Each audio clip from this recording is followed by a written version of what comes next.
முருங்கைக்கீரை அடை தான் பண்ணிகிட்ருக்கேன். முருங்கைக்கீரை கேழ்வரகு அடை.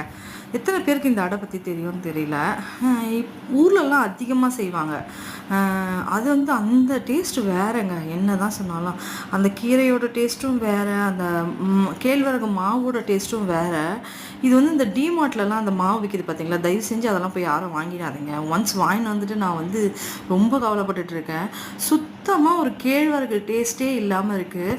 அது என்னன்னு எனக்கு புரியவே இல்லை. நான் எப்பவுமே ஹோலாக வாங்கி அரைச்சிப்பேன், அதுதான் பெட்டர்னு சொல்லிட்டு.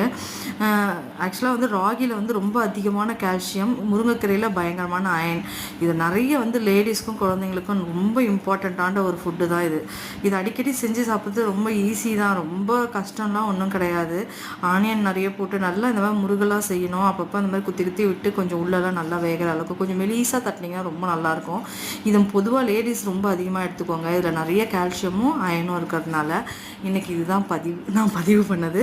பட் ஆனால் மாவு நாமளே அரைங்க.